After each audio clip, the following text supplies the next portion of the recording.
my name's Amanda and welcome to another one of my quilt block tutorials. In today's video I'm going to be showing you how to make this block.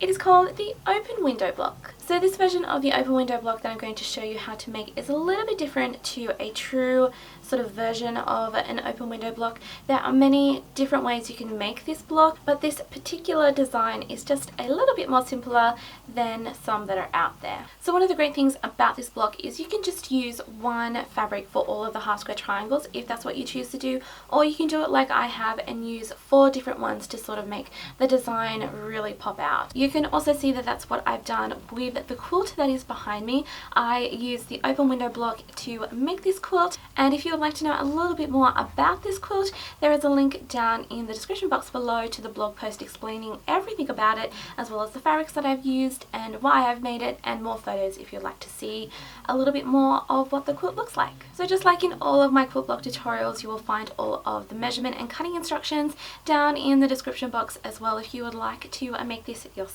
I think it's quite an easy block to make. It's packed full of half square triangles, and I think the end result is just so effective and wonderful. So for those of you who are playing along at home, this is how you make the open window block.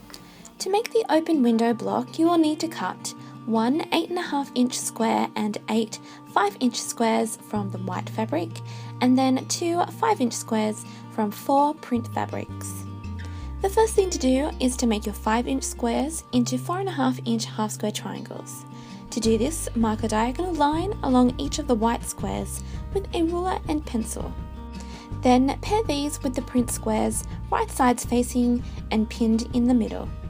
At the sewing machine, place the right hand side of your 1/4 inch foot along the left side of the line and sew a 1/4 inch seam. Feed the next pair of squares through. Then once you reach the end of the pile, remove the squares from the machine. Turn them around and sew another 1/4 inch seam along the other side of the pencil line until you've reached the end. Snip all of the joining threads and then cut each of the squares in half using a ruler and blade. Next, press the seams on each half square triangle towards the darker side of fabric using a medium to hot steamy iron. To finish making the half square triangles, trim each one down to a perfect 4.5 inches using a set square ruler.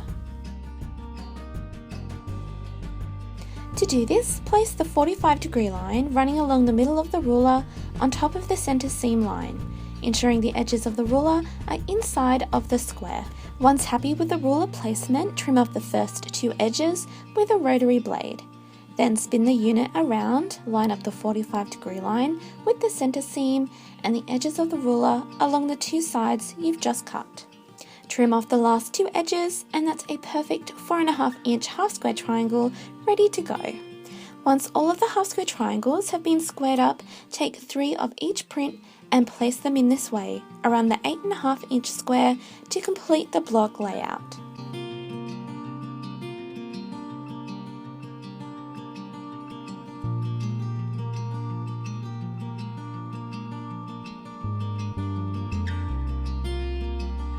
Starting at the sides, flip one half square triangle unit onto the other and pin together. Then do the same with the opposite pair.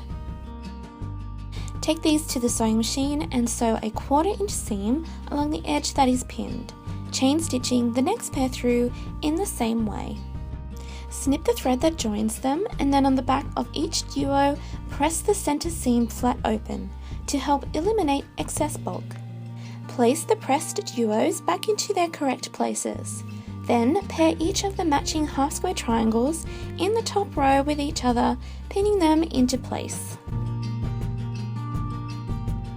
Sew a 1/4 inch seam along one edge, then chain stitch the next pair through. Like last time, snip the joining threads and press the center seams flat open with your iron. Then, with the half square triangle duos in their correct positions, pair and pin them together. Sew another 1/4 inch seam along the pinned edge and press the center seam open to complete the top row of the block. After following the same set of steps to piece the bottom row of half square triangles together, flip one of the side duos onto the center square. Once centered evenly, pin it into place. at the sewing machine, sew a 1/4 inch seam along this edge and then press the seam inwards towards the center square.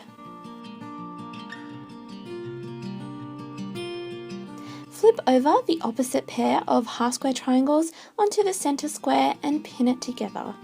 Sew a 1/4 inch seam and then press it towards the center in the same way as before. Next, flip the top row over, aligning the seams of the center square and the middle seams of the half square triangles. Once the row is centered, pin the edge together and then sew a 1/4 inch seam along it. Like with the past two edges, press the seam of this row inwards towards the center square. Lastly, flip the bottom row over onto the almost finished block, centering the seams and then pinning the edge into place. Sew one last 1/4 inch seam down this side and then press it towards the center square. To finish the block, give it one good final press and then clean up the edges so that its final measurement is about 16.5 inches squared. And that is how you make the open window block. Now, of course, if you're going to give this block a go, please let me know. You will find all of the links to where you can find me and send me a photo down in the description box below. And just like I mentioned before, if you'd like to know a little bit more about the quilt that I have made behind me, there is a link to that blog post down below in the description. You are always more than welcome to go over and check it out. If you would like to see more of the things that I do here on my channel, don't forget to subscribe. I would love to have you come and join us and learn lots more stuff about quilting and patchwork and crafts and all that sort of fun stuff. And as always, thank you all so much for watching, and I hope to see you another time very, very soon. Bye!